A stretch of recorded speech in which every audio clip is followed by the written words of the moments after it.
the media and football, even though it can be in a bubble, isn't really in isolation to what's happening in society. Everything that you've said that City've done, Marv, I'm sure they have done it. I've got no doubt about it. But I think they should be able to. I think as long as you can afford to do it, put whoever you want on the pitch and let's make it competitive. That pitch won't be out of place based on the European competition you're in next season, so you'll be right.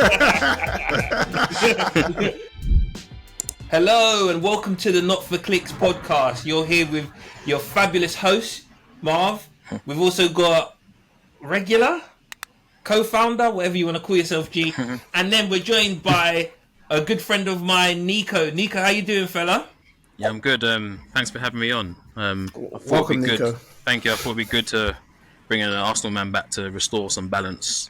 Well, let me tell you, in terms of Arsenal representation, it's been appalling throughout the entirety of the pod. So let's hope you can do it justice with just being honest, Nico. Just doing that would be a step in the right direction compared with the Arsenal fans we've had so far. Jordan, I hope you're listening to that. All right, it's season's done. Gee, you still missing Chelsea? You still missing it? Yeah, I even missed the heartbreak. To be fair, like I missed the disappointment. I missed that. I need, but the Euros are coming soon, so hopefully that will fill up the cup a little bit. Bro, you're just a glutton for punishment. You know the funny thing, I did think about you when there was a soccer aid game on Sunday, and it was at the bridge, and the ground looked terrible. The pitch was disgusting. Absolutely disgusting. It looked like a golf course with like bunkers all over the pitch. I don't know what's going on over there.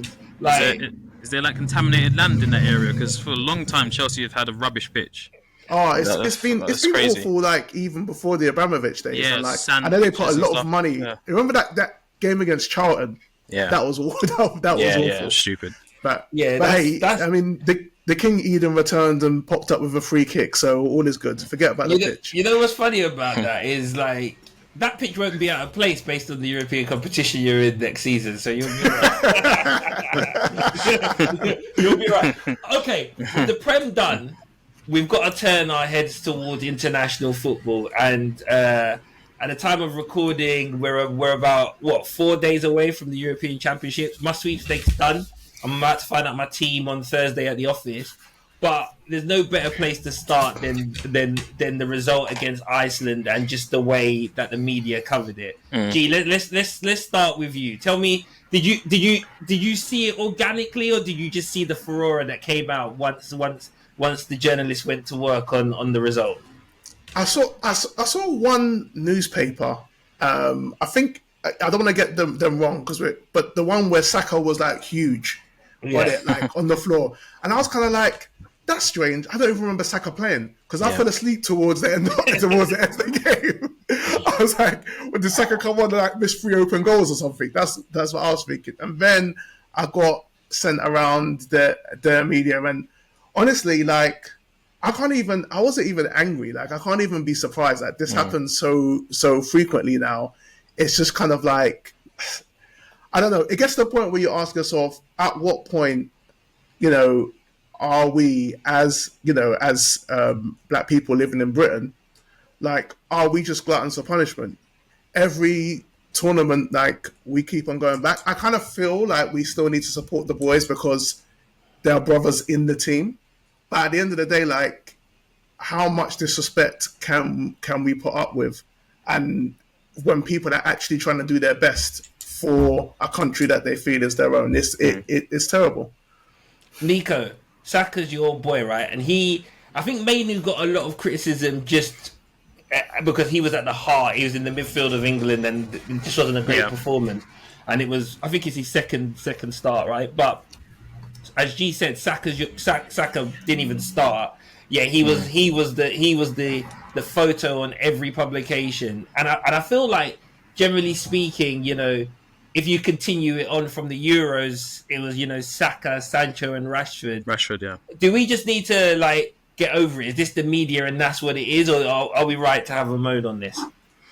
No, I think, it's a good point. But I think one of the things we have to, take into account is that the media and football, even though it can be in a bubble, isn't really in isolation to what's happening in society. And sometimes media, football reflects society, right, and vice versa. So, for the longest time, if we go into history lessons, we've had governments insinuating certain things about certain people. We've seen how immigrants are talked about and that kind of stuff. So it shouldn't really be a surprise. One of the things I was quite surprised about is that England always have a stinker in them at some point. They don't play the best football. The golden child Foden played in the 10, and he's not a 10. But I could talk about that into more detail on the reason why I think that. But there was one I saw. I think it's a Daily Star said black ice. I'm like, that doesn't even make sense. Like, you can slip on ice that you can see, let alone black ice. Why does it have to be black ice, right? So it's kind of insidious, if you like. It's kind of subtle, but it's always it's insinuating a little what the society is essentially reflecting. I don't think football can kind of solve the problem. Yeah, I hear you, and I think that's well put in terms of the bubble, because racism is racism, like we see it, and it's not just the back page, it's the front page, right? Like, right. But I think the thing that surprises me the most is the level of surprise. Like, if you look at the way we as black people and just general allies have reacted, it's all like, why are they even doing this? And it's almost like they forgot the Euros. You know what I mean? Like, it's not new. And I actually don't think the media, like the Daily Mail, I don't think they care. I think they bask in just blaming the black man. And I think what was really interesting about Saka is, as we said before, he didn't start, but there was some, to your point about Foden, Gordon missed the sitter as well. There was just like some shocking performances overall. And I think if that's the case, at least lean on the players that started, right? The Saka one looked deliberate, and I'm wondering whether this is like a bubbling sort of narrative that we might see through the Euros if England don't perform. Do you know what I mean? Yeah. Palmer wasn't great either. Yeah. G, talk to me about who you would have put on the back page. But you could have put you should have put Southgate on the back page. That's what you should get on the back page. And the front page. The front page. I mean, the form leading into to this has been poor. It's like, I think it's like 5 games, all against like really mediocre opposition. And I think there's that one win against Montenegro, and then the rest of it is even be losses or draws. So like England aren't doing well at the moment, and there was all this. I mean, I remember Paul Merson kind of coming out and saying that, France, no one from the France team will get into our team and all this kind of stuff. And there was a real enthusiasm around it. But Southgate has done his best to kind of dead that. Maybe that was on purpose, right? Maybe to try to kind of temper expectations. But you could have picked anyone to be on that. And that's why it was so surprising that it was Saka. And ultimately as well, because, kind of when Saka went through it before, after the last Euros, there was kind of like this loving campaign, and people have been really, really like kind to him. So it's kind of like even overly kind, like that kind of guilt kind where you're like, okay, come on, ease off now. So for them to kind of go back and kind of vilify him and pick him out again, like it's just terrible. But I said, not surprising. Yeah. I mean, Nico, G raises a good point. I mean, I hate Gareth, right? So I'd put him on the back page every time, right? But bearing that in mind, is part of it just like G saying they're not in good form? Is part of it, is the squad just wrong? Like, are there players that should have been in that squad that aren't? Because he's made a few bold decisions. Some of them I agree with. Some of them have been forced on injury. Like, it's part of the problem and part of the media. Like, some of the players that the press love, the likes of Grealish, etc. Is that part of the reason why you can feel the pressure building because of his squad selection? And who tell me what you think his biggest clanger is in terms of selection so far? I actually like the squad. It looks like it's like his last foray, right? He's bringing all the youth in. He's got the excuse loaded.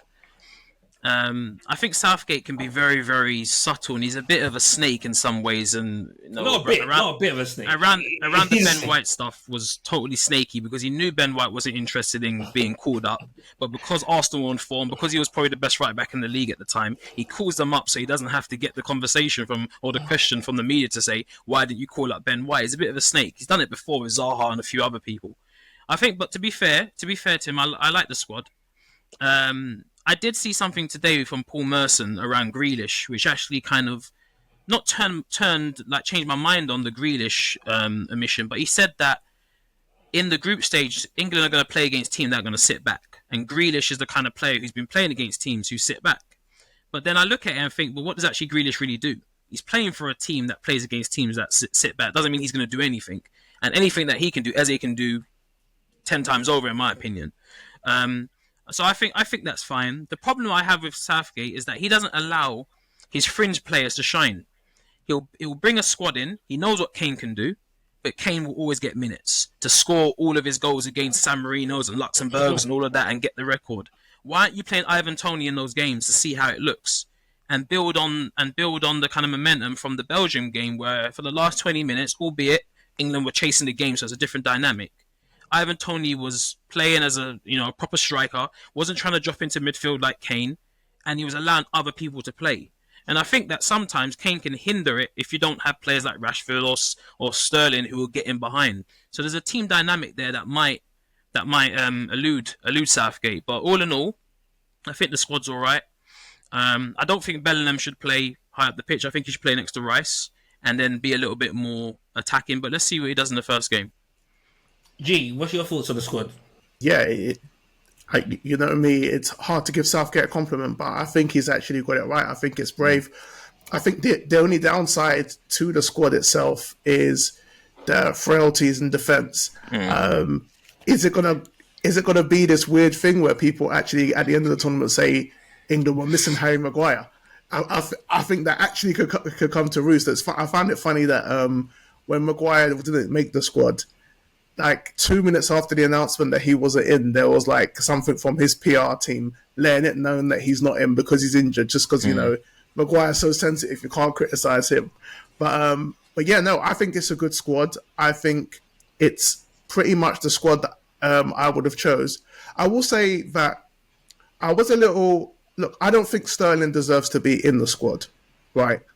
But I would say, I'm kind of going back to what we were talking before, not to be too negative, but I've seen people being omitted from squads when it's their kind of like their last tournament per se. And there's been a lot of stories around it. And then they kind of get their flowers, right? Like when Lampard didn't get a squad, or when I remember when Jack Wilshere took Lampard's number in the squad, he took his number 8. And there was like all of this like real praise around that, hey, Lampard's done this in the game, done that. It's the handing over of the guard. But it just kind of feels like Sterling's kind of gone out of the back door. And he's been one of England's best players over the Southgate era, definitely. And, I just hope that isn't the case then moving forward, like for Rashford as well, if he doesn't get back in. So, yeah. But to answer your question, I think the right squad overall, wrong coach, right squad. And tell me, keep me honest here, because I thought Maguire was left out partially because he got injured, right? Is he just out? So I'm not going to hold that against him. Not that I think Maguire should be in the squad, but I think if he's fit, he's taking Maguire, right? Yeah, I think 100%. For me, it's interesting that the two of you say that he got it right. I think he got it as wrong as he can get it, right? I think 80% of the squad is nailed on, right? But just deep this year, Luke Shaw has been injured all season, right? Yeah. And you've taken one recognised left back. Now, fair enough, Trippier can play there, but to take Luke Shaw, it means one of two things to me. Either Shaw's been lying, right, and he's hung out as well, yeah, or it's a bad call, right? To bring, I know you want experience and stuff like that, but clearly you don't want experience, because if you wanted experience, the likes of Sterling, Rashford, those people go, right? Now, it's funny because I remember having mad debates with Jord about who I would take instead of Maguire, and one of the names I mentioned was Dunk. I think Dunk has been appalling in an England shirt, and I think that's a massive call. I think to Nico's point, if you're going to take youth, then take Brathwaite, because he's a naturally left-footed centre-back, right? So that's the point. Yeah, I think at the back he's got it quite wrong in my opinion. I also, you know what, Rash has been terrible, yeah, but I like Rash, and Rash can come off the bench and do something. Yeah, I think leaving Maddison out makes sense. I think Grealish, to Nico's point, is 50-50. I think people just like Grealish. They jack the lad literally, and if they win it, he'll be the first on the dance floor. But At a defensive level, I think there's issues there, and I also think I can't call it, yeah, but I'm just not a Bowen fan. I'm just gonna be honest with you, yeah. Like I think Bowen in a West Ham shirt is top drawer. I think he hasn't given us much in an England shirt, and I would have picked experience there because Bowen's like that. He's not a youngster and he's not experienced. Is he a game changer? I think the answer to that is no. So I wouldn't have taken Bowen either. But let's stay with that, right? Based on what you two have both alluded to, as an England fan, should we be concerned on the form going into the thing? Like, do we think to your point, Nico, and I'll start with you, right? You said that, they're always liable to a stinker, but to G's point, and G was, it's not Montenegro, right? It's Bosnia and Herzegovina. Please, at least watch please get your geography right. But should we be concerned, or when the lights come on, Serbia, we're going to see the best England can give us? I don't think England fans or we should be concerned, and the reason I say that is because that squad was kind of the way that squad was picked was kind of weird. They picked the provisional squad, played one game, and then picked the main squad and then played another game. I would have thought you would have given an opportunity for all the fringe players to get another game. Okay, so that was a bit weird, and I think that from a defensive point of view, people rant about John Stones, but John Stones wasn't getting ratings this season for defending. He was getting ratings for stepping into midfield, doing all this sweeping stuff. They were calling Beckenbauer and whatnot. So I'm not too sure about him defensively. But once again, England are going to play against teams that kind of sit back. So for the group stage, I think it'll be sufficient. I'd play Trent right back. Walker doesn't add nothing going forward, but he can be your road runner to kind of cut out a counter attack. That's fine. But I don't think England would have anything to worry about. It's always going to be the typical up and down with England. At the start of every tournament, we hype up England, and then they play rubbish, or they just scrape through, or they do something that is unexpected, and then they play against a big team, and that's when it gets serious. So I think much of the same thing. I don't think England will win it, but it will be fun. I always like when England's in the tournament. There's a little bit of hype, a little bit of excitement, but I don't think they'll win it. I mean, they got Slovenia, Denmark, and Serbia, right? All of those. I mean, Denmark, shout out to my boy Højlund. Not really my boy, but we're hoping for the best here. Should they be worried, or you think they'll get through the group stage? And as Nico said, it's problems moving forward. Because they're in Group C, so I think they play, depending on what happens, they play the winner or runner-up of Group D, which has Poland, Netherlands, and France in it, right? So what's your vibe? Should they be worried? No, I don't think they should be worried at all. Like I said, the area of weakness is the defense, and who plays next to Stones, and if Stones actually is fit, because there's been some doubts over that as well. But aside from that, I think the group stage will probably make it more difficult than it needs to be, but I think they'll get through. That next, if they win the group, then the next one after, I think should be a banker. But then when it goes further than that, that's when you're not looking just at your squad. You're looking at your coach, your leader, and that's where I think that England will fall short. But I think it will be interesting times. I love England during a tournament. It's always good atmosphere, always good vibes. Weather hasn't come yet, but hopefully we get some of that. But yeah, I'm expecting kind of quarterfinals, semi-finals at best for this team. They can face France in the semis, can't they? Yeah, they can. Yeah. I mean, can I just be clear? Are you just going to try and pop a shirt at Southgate at every opportunity? I just want to be very clear about that. That could be your future manager, Marv. We were in the WhatsApp and they were saying he'd walk if they don't win it, and I'm like, I've never wanted England to win it more than there. I'm not for it as well. All right, so just before we wrap up England, let's do it quickly, right? We know who's in the squad. You two think the squad is good. I respectfully disagree. So let's quickly run through how we think they're going to line up for their first game. Is it fair to say they'll go like 4-2-3-1, or do you think they'll just do a straight 4-3-3? Yeah. 4-2-3-1. All right. I think 4-2-3-1. Yeah. Yeah. So let's start. G, in goal, who are you going for? Got to be Pickford in goal. I know you picked him as your goalkeeper of the year, so I mean, just based on that, he's got to be I'm in going goal. Pickford, So and let me be clear. I'm not saying Pickford is good. I'm not saying that. I'm just working with what I've got around. But You know you've what I got, mean? Yeah, and Everton are garbage, and he probably earned them about 5-6 points this season. Nico, Pickford, disagree, or you got something different? Nah, 100%. There's no one else that's playing or can touch Fair. Pickford. Now let's start right back, Nico, because you touched upon it already. Who you going right back, just out of interest? Versus Slovenia, Trent. Trent. Yeah. No, but Slovenia's not the first game. Serbia's first game, no? Serbia's a bit different than it might be Walker. The only reason I say that is because Vlahovic and Mitrovic are they can be a bit of a duo. So maybe Walker for the first game. G, disagree?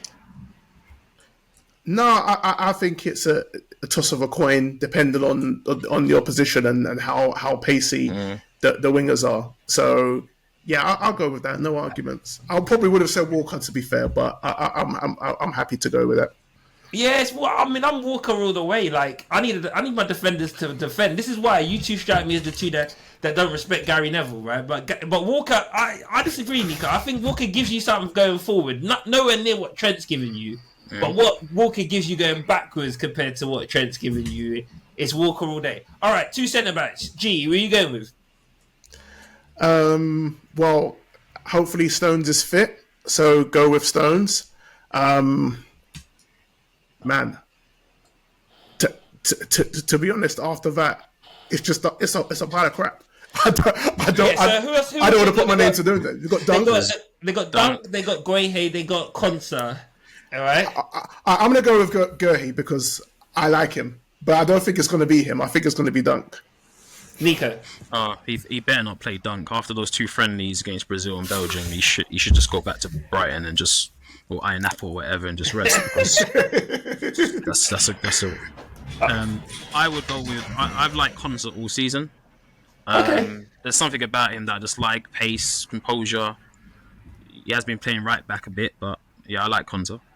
But you probably got Gay. Yeah, I think that go Gay as well. But the thing about Konsa, you might be able to go Trent if you go Konsa over there with him, innit? Because he can cover Trent's stupidity. Yeah, right. Yeah. But okay, let's go Guehi and Stone left back. Bearing in mind, I don't think Shaw's fit, so I think the only thing we can do, should we just all align on Trippier is probably going to start. Yeah. All right. Trippier for sure. The double pivot, the thing that failed so spectacularly anytime Man United tried to do it. But who are we going with? Rice is nailed on, surely, yeah? Yeah. So who's starting alongside Rice? Nico. But for me, it's. Oh, sorry. You go. No, I'll put Bellingham next to Rice. I think that's a solid bet. He's been playing a bit higher for Madrid, but we know he's a decent number 8, or he's a very good number 8. So let him play there.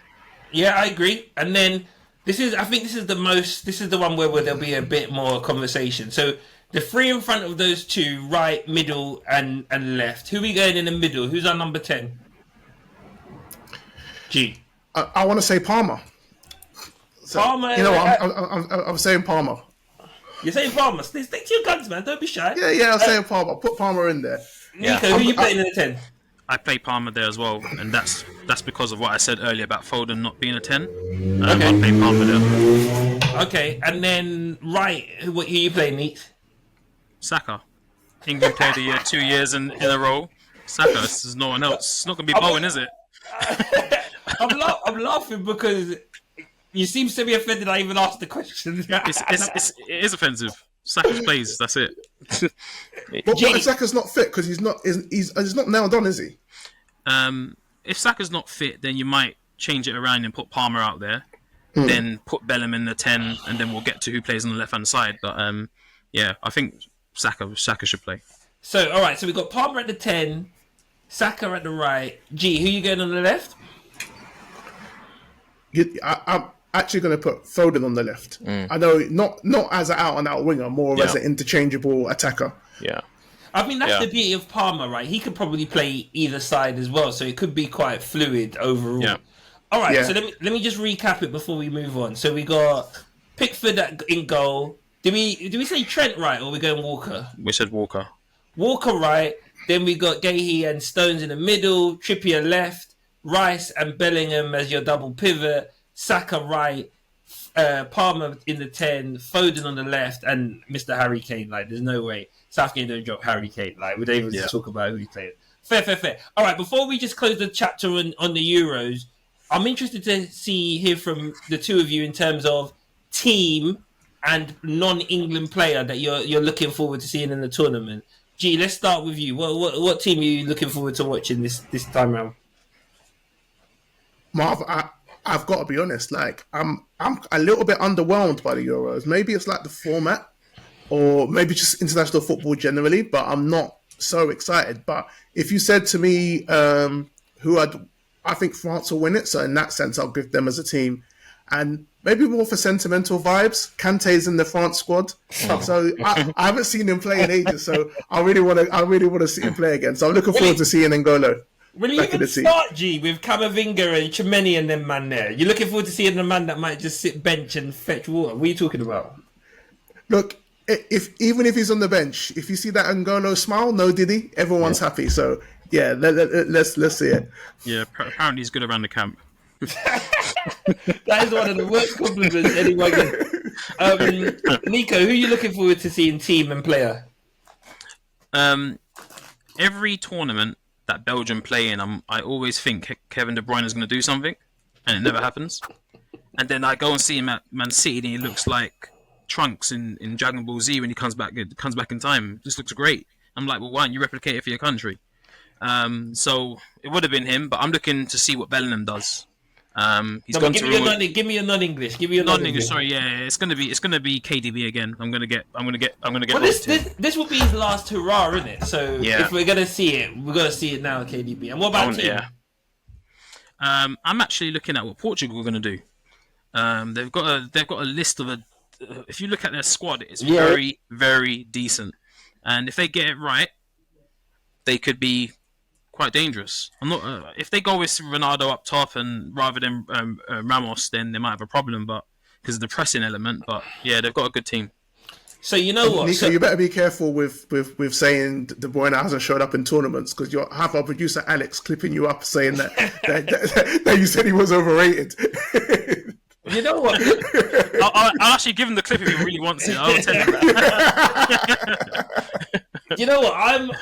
I'm with Nico on Portugal. Like Bernardo, Bruno, that Neves guy that United are linked with. There's allegedly some talent there. So it'll be interesting. I think is Pepe going again? I don't know if Pepe got picked. I'll have to double check that. But I want to see what Portugal's about. Do you know what? In terms of player, I want to see it's that Wirtz at Germany that was at Leverkusen, because he I've seen him balling out, but before this season, I never even heard of him. So I want to see what he can do. But overall, I feel you in terms of being underwhelmed. It's almost like, I know it's Euros, but the Ronaldo changing of the guard, the next tranche of people through. If you count people like KDB, they're on their way out as well. And the next, there's a bit of a gap before you get to like Bellingham and those guys. They probably got the likes of Bellingham, Pedri, Gavi. Those guys have probably got 3 or 4 tournaments. There's not many players you think this is their tournament to really shine. So I kind of get where you're coming from on that, but we'll have to see how it all plays out, right? Like I don't think England will win it. I think it's France to lose. To be honest, they're just stacked. France are stacked. So we'll have to see how that plays out. All right, that's the Euros. Let's just turn our attention quickly back to the Premier League. And I think it was breaking news the last time we had a pod. But let's just talk about the news story that keeps on giving, from 115 charges to now suing the Premier League for unfair rule. Man City are coming out firing on all cylinders, right? And I don't know what their lawyers are charging, but they're clearly printing money over there. What's your view on their approach and the way they've gone about this? You know what? It's not going to be the popular view, but I respect it. They're coming out swinging. They're not having it. They're making the argument that they should have made in the first place, is that the rules themselves are actually dumb. So it's not so much they have broken the rules, and I don't think they can dispute that. But the rules themselves are actually bad. And I can't lie, like I chuckled when that they added on that the element of like discrimination against people from the Gulf. that did make me laugh. But hey, you know what? I think sometimes when you're at war, you got to throw whatever you can. We saw that with a Kendrick and Drake battle, and we're seeing that now with Man City as well. So, look, in all seriousness, I hope a sensible solution comes about, including the changing of the rules. They should be punished because they've breached the rules, but if they get a change out of the rules, then I think they've done good for everyone. Yeah. Do you know what's funny, right? The line that I read in their sort of legal action that absolutely finished me was they're fighting against the tyranny of the majority. Like, if you really think what they're saying, it's because the rest of the Premier League agree with the rules, they're going to fight against it. But a newsflash, Man City, maybe the rules are just okay, right? Like, yeah. I think essentially the thing that they've really called out is the fact that there's like a independent body who adjudicates whether the prices the clubs are paying, particularly when it's between like an owner and a team, whether the payments are fair market value. They've obviously found in favour against Man City and they've come out swinging. Nico, I expected G to say what he said because we talked about it pods before. Infinite Athlete, a company that no one's heard of, and I think once Bowley sells the club, no one will hear of again. Miraculously came up with a sponsorship deal, and I very much doubt they got fair market value. What's your view in terms of whether City have a case? Are you with G that you respect it, or do you think they should just take their charges? I think City are gangster, to be fair, and I think the problem that the Premier League had is that they played so weak with it. They didn't say, listen, we got these charges, we're gonna deal with it. This is how we're gonna deal with it. They didn't come out in the media and say this is what we're gonna do and how we're gonna go about it. They went at Everton, they went at Nottingham Forest, but they didn't deal with the Man City thing. So Man City just thinking these guys are idiots. So let's see what we can throw. And to G's point, if you're in war, it's all about PR, right, as well, isn't it? You throw a stone back, and see what sticks, right? So, I'm not sure about all of the charges and all that kind of stuff because for me the Prem haven't been clear about it. Everyone is trying to kind of figure out what's actually going on. It was clear what Nottingham Forest did. It was clear what Everton did. No one really knows what City really did and all these 115 charges. So. I think if City can do it, do it.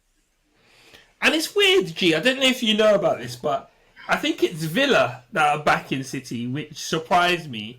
I respect what both of you are saying in terms of backs against the wall, come out swinging. But are you surprised that it's Villa, not the people like Chelsea back in City's claim? No, I'm not surprised it's Villa because they've got relatively new ownership, right? And they want to invest, and that's they haven't just got to top four organically, right? They've spent some money behind the scenes, and I think I think the worst thing about the rules is that it stops aspirational teams. So it doesn't surprise me that an aspirational team like Villa actually come into City's defence. I'm surprised anyone would go public though with support for City, and I think that's probably what teams like Chelsea and Newcastle were doing. They're probably in the background being like, all right, yeah, you go and take them on. Here, even use one of our lawyers, but don't tell anyone that we're involved in this. Because after the whole Super League thing, no one wants to look bad. You know what, though? I can't agree with Nico more because the Prem just don't look like they want it. Yeah, like no one at all. They came out and said 115 charges. Bang, you got 150 charges. Here's 20 points. Eat that. Yeah. Right? Yeah. The minute you go, there's charges, there's conversations, there's this. And then in the meantime, you hold Forest and Everton bang to rights. City are going, they don't want this. Do you know what I mean? It's like a boxer. It's like Joshua going, I want to fight Fury. But then he's fighting a couple man, who are bouncing down Bournemouth coast every weekend. Like, if you really want it, you'll do it. And now City have smelt like they're not up for it, so we're going to come out swinging. And I can't lie. Even if this case is dismissed, which I think it will be, because the rules are the rules, and they got introduced like 3-4 years ago. I think based on what I've seen in the last week, I reckon they ain't gonna get nothing for the 115. I think they'll beat it, right? I think they might get a slap on the wrist. There'll be a fine or maybe something like that.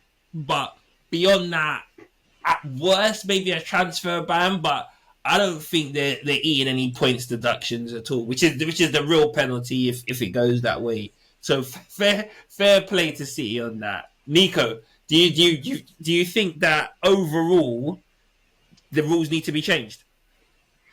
No, because Man City are not getting that much of an advantage. To be fair, over the last 2 seasons, Arsenal should have won the league. Right? That's it. And I tell you, I'm an honest Arsenal fan, right? None of this, we're growing, all that sort of shite. We should have won the league 2 seasons in a row. We allowed them to win the league. So it wasn't financial doping that made us flop. So we should have... I don't think the rules need to be changed because, as you said, you want to have aspiration. I think Villa, the reason why they're probably back in City, because they've got some sort of interesting relationship with Unai Emery's businesses or interests back in his country. So they might be trying to build up their own sort of, I don't know, undercover, sly type of or financial deals. So they're kind of back in City. But I don't think the rules should change. And if the rules were clear, then the Premiership would be saying, here, bang, 20 points. And then all of Man City's, I don't know, army of lawyers should be fighting against that point as opposed to fighting against nothing.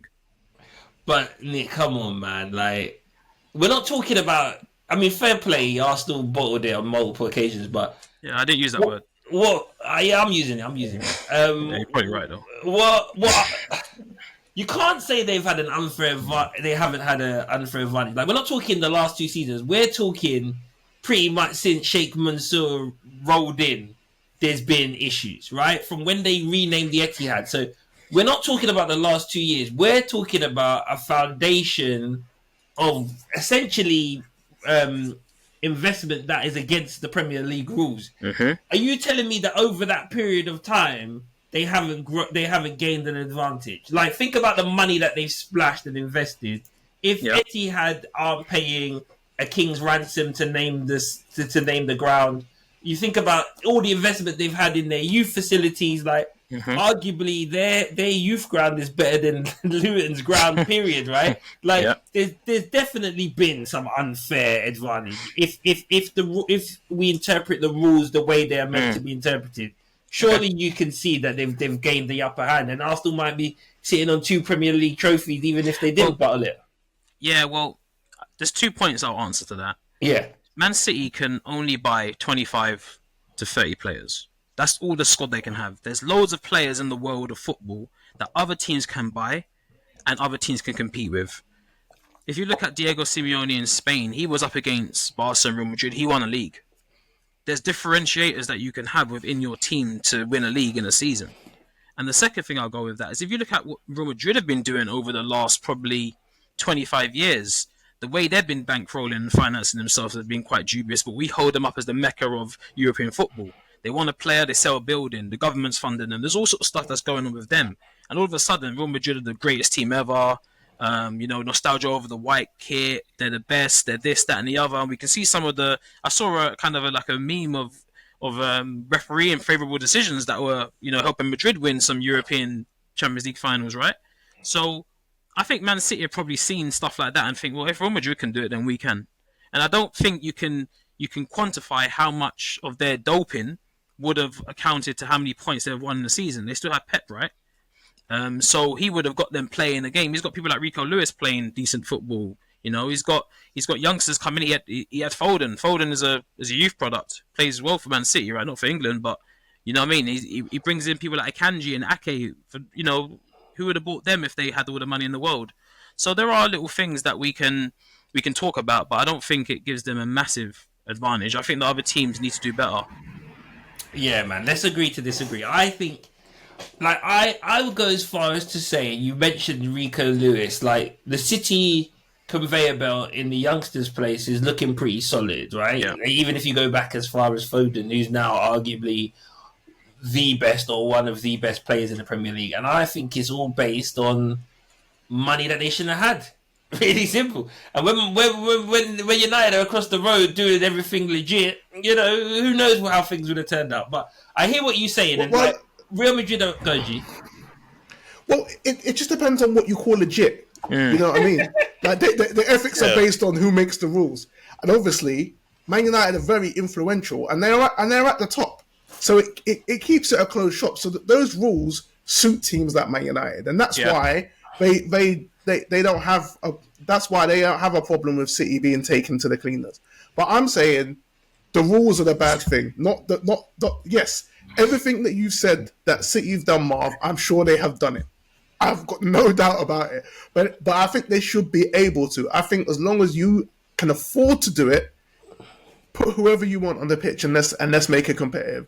Otherwise, if that was never the case, we would have just seen Man United win the league for the last 20, 30 years, and that wouldn't have been any more competitive than anything we have now. Definitely, yeah. I hear what you're saying, and I need to do my research. And let me be clear, I take exception for criticism of Man United, right? Like, as far as I'm concerned, I think if you can generate the money, you can spend the money. I think the conversation that we're having here is, can they generate the money through the club, or is it just billion-dollar owners coming in and generating the money for? And I think part of the reason, and this isn't necessarily about City in the Premier League, but part of the reason why we're in this like level of scrutiny is because you've seen it, particularly in the Championship, where owners have swanned in and swanned out and left the clubs in disarray, right? What they're trying to do is, regardless of the ownership and the money that the owner has, can this club be sustainable beyond the owner that they currently have, right? There's an argument that if Sheikh Mansour, gets the Abramovich treatment, G, and is no longer invested, does City's finances stand up? I don't think they do, right? So I like, and you talk about Man United closing the door. I don't know if Man United have closed the door per se, but what you will have is those teams who aren't owned by $1 billion owner, they don't have a chance in hell. And, you could probably go as far as to say, if you look at what, I don't know, an Everton generate on their balance book through fans and shirt sales versus City, is it that different? We don't know. I don't know, but we won't know because City have cooked it so neatly. But I think the point is that you're coming from a Chelsea perspective, and I can't believe we still haven't heard anything about Chelsea. Like, it astounds Not guilty. Not guilty. It astounds me that we're not having a Chelsea-based conversation. So I always know that you're gonna be a bit biased when we talk about it. What I'd say is, because I think you make the point that people often make in it about, well, we're Man United, we can generate, so it's fair. But the truth is that at some point you had to invest so that you could generate. Yeah. And what I'm saying is no, Man City deserved that chance to get that. I'm sorry, it's not just organic. People in Japan and bringing not love Man United because of because they're connected to the bricks of Old Trafford. It's not the case. It's not the case, right? Like everyone built up. Man United were the first team to take advantage of the money that came into the Premier League. Yeah. They steamrolled it. At the time the Premier League started, Liverpool were the biggest club, to be fair. Yeah. And Man United took full advantage of the financial and propelled themselves. Why can't we have a City do that as well? Ooh. Why can't we have a Burnley do that as well? It's just that if someone else comes along.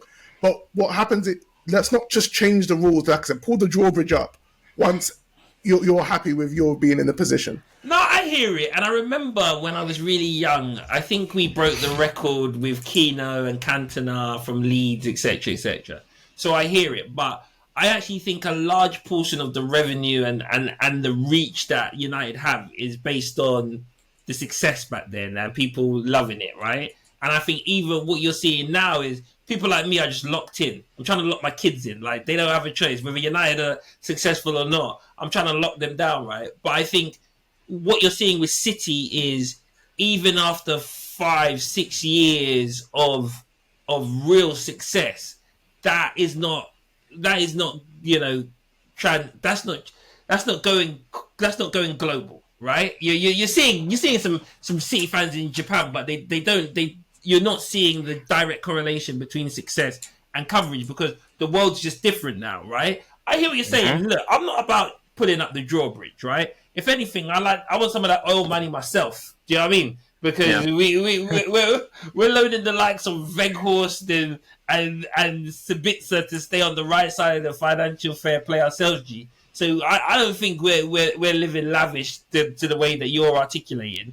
And Nico, I mean, look, Arsenal's what season ticket is the most expensive in the Yeah. world, right? They're generating their rev, and Kroenke, he's got his fingers in a few pies across the sporting world. You're saying C a gangster, but are you saying are you fully with G on this? Like, as far as you're concerned, the rules need to be changed. I think that every team needs the opportunity to grow and develop, right? A team like Luton, what they're going to do in a stadium where you have to walk through someone's front room to get into the pitch, they need to have the opportunity to go and build a stadium and be the best they could be. That team was competing in the first division at some point, and then now obviously they've gone back, but they need that opportunity. And I think that to G's point about United back in the day, you made the perfect. You took the perfect opportunity of all the factors that you could take advantage of. You were living you were part of a circumstance whereby there wasn't many big global players and teams at that point in time. Right now we have loads of different sports, American sports, all of these football kind of franchises are now coming to the fore, social media, etc. So Man City are fighting in a different place than you did. You got the coverage, so everyone's going to see you in the Far East, so you could build up that fan base.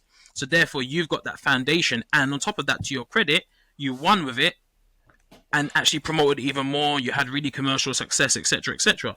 Man City are doing the same thing. Arsenal are going to be doing the same thing. We moved to a stadium to do that.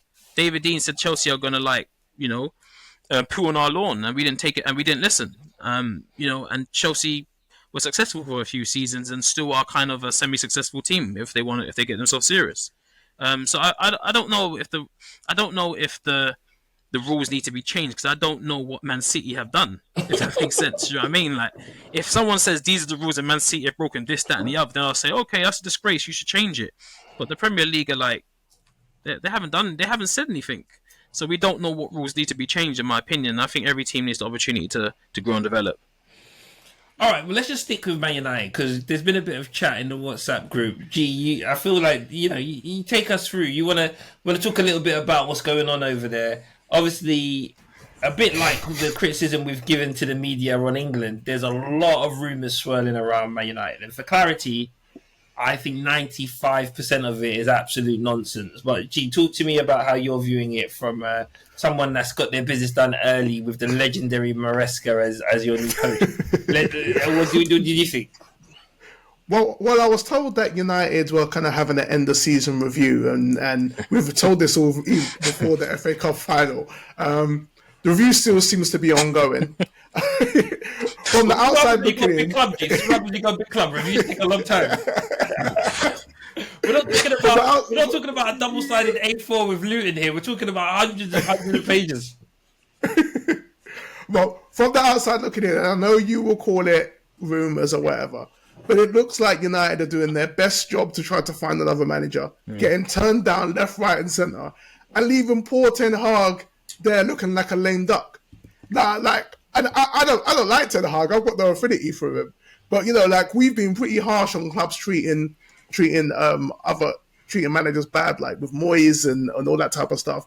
Like, you've got to be a little embarrassed with how Man United are moving to this pre-season, even if it's not true and they're not speaking to other managers. Just leaving Ten Hag out like that to dry is not a good look for you. Yeah, I agree. I just don't get how a big team is moving like that. You either keep him and say next season we're going to grow with him and we're going to do this, that, and the other, or you don't. And I don't really feel sorry for Ten Hag because he's waiting to get sacked because he's got a good payday, and I'm sure he got a drink off the Anthony deal as well because that was a rip-off. But that's another story. But the point I'm trying to say is that, yeah, if Man United are such a big team and a big player, managers should want to go there. You should have managers lining up outside Old Trafford to get into your team, to want to manage your team. And I don't think that's happening. I'm not too sure where you want to go. Do you want to get a Galactico-style manager, or do you want to go down this junior Pep route, or do you want to go and get someone who's, like a Pochettino? Maybe that's where you guys have, trying to figure it out. But these discussions should have been had a long time ago. especially by experienced football people and people that know business or should know business. Well, look, let me tell you, yeah, I want to be very clear on my position. On the Haag thing, I agree. Either we take the dump or we get off the toilet, right? Because he's just hanging, and like I've said it before, I've said it to both of you before. There's no doubt in my mind, if we don't win the FA Cup, he's gone that night. Like, United are making changes, he's gone that night. And to me, that is in the face of what G's saying, because G's saying, man, them are just turning us down on the regular. And I'm saying, if he doesn't win, he's sacked, and we would have had a new man installed a week later. I think the problem is now, because he's won, and now everyone's sort of forgotten the abysmal season that we've had, and they've romanticized the win, and, you know, when he's got the players, look at the performances he gets, that United are in a precarious position where if they get someone in who isn't seen as an obvious replacement for Haag, and that person does not succeed, then Haag is... everyone will be like, well, we should have stuck with Haag. And I think Nico is spot on in terms of Haag ain't going nowhere. He's not going to be like, if you keep me waiting any longer, I'm out of here, right? He wants that money. So he's got to get sacked. But I think it's going to be a dangerous situation if we can't get someone in. Haag then takes it over, and his heart's just not in it. Like, he knows that he's just there as a stand-in because something else didn't come up, right? So to an extent, I agree with the sentiment that both of you are saying. But my big but is, I don't think we're flirting with as many men as you think. Like that, I think G's reacted to the Tuchel wants to take a break, blah, blah, blah, blah, blah. I don't think we were fully into Tuchel. And if we were, we get him. Same with De Zerbi. I think the only one who probably did turn us down, or I doubt we even went for, is Alonso, because he's the hottest property in management right now. But beyond that, I think it's all speculation. And if I'm honest, hand on heart, I'm praying speculation, because the Southgate new rumours will not go away. And let me tell you, I'd quit my job and chauffeur Haag wherever he wants to go to keep him in a job over Southgate. Like, it's not even close for me. So I understand what you're both saying, but I want you to just realise, as we've said before, we are the biggest club in the world. And we have been used from a player standpoint on many occasions of people trying to get a new contract. Like, when you're associated with United, it changes. Even, I think, McKenna's new deal is off the back of some wild rumours that we would have taken him as our head coach. So let's just be cognizant of who we are and not get carried away. You know what? I think that I agree totally with the McKenna, but I think Tuchel turned you down. Well, you would say that. I think Tommy turned you down. I'm good on him for that as well. But I also think that Ineos want to speak to Southgate, and Southgate is like, chill. I'll let you know after the tournament. Yeah, exactly. Yeah. And that is, I'd say that's a disrespect. Yeah. Southgate should come jumping through hoops. You know, he should have his bag packed already, not telling you to chill until after the tournament. Now it's time for... What you talking about, Willis? Now, Nico, I know you listen to the pod when you're not on it, right? So you know what this section is all about, right? Yeah. So it's just been a busy week. It's been a busy week. So there's a couple of things that have come out that I have seen that really are Willis worthy, right?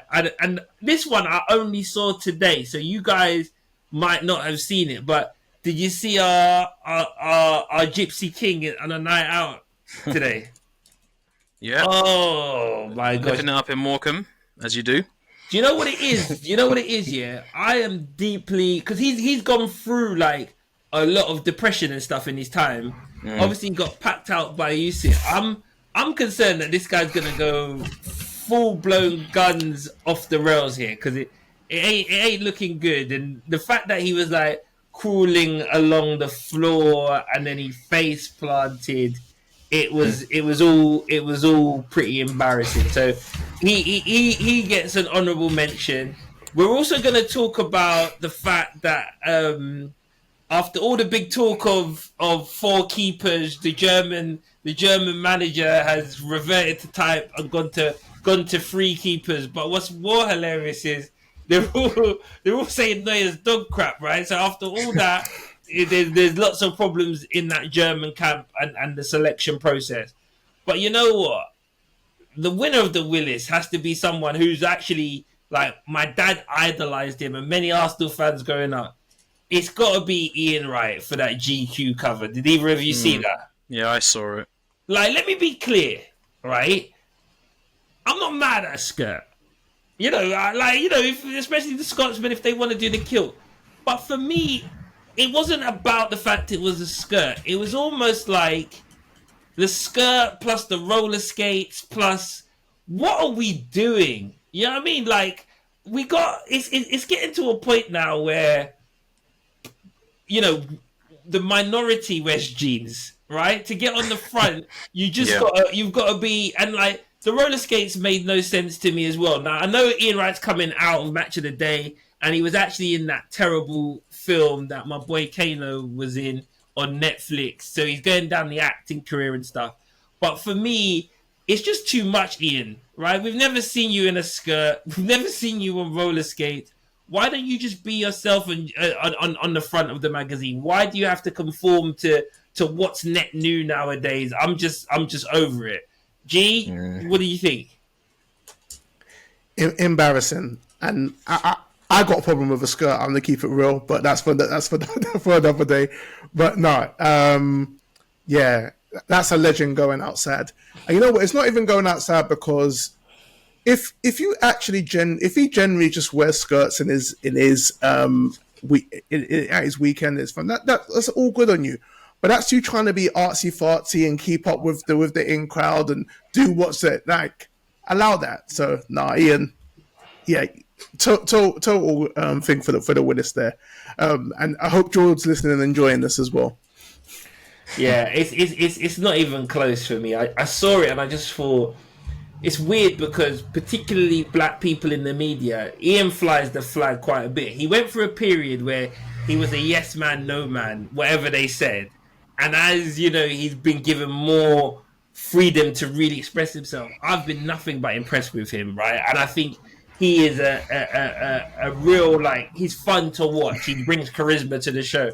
And I just think it was just so OTT, so unnecessary. And I'm actually more annoyed at the roller skates and him sitting down, like, what are we doing here, right? So for this point, Ian Wright is the Willis of the week. So listen, that concludes the pod. I want to say a big thank you to Nico. Thank you for coming in. We appreciate it. And you know what? Fair play to you. You said what you said. You know what I mean? You kept it balanced. So I appreciate some balance on this money situation because I've been made to look mad for the last few weeks. It's funny. Just before you interjected, I was going to say it's good to have balance when we've got someone like G who's so imbalanced. Like G gives us Tyson Fury vibes all the time, and he hasn't even had a drink. So yeah, I appreciate it. And now that the season's over and just before the Euros, we're going to go on a bit of a break. We hope to see you again in the new season when hopefully the Man United and Man City problems will be resolved. When we have a new manager and will City finally be taken to task by the scared Premier League. But thank you for watching. It's been a pleasure.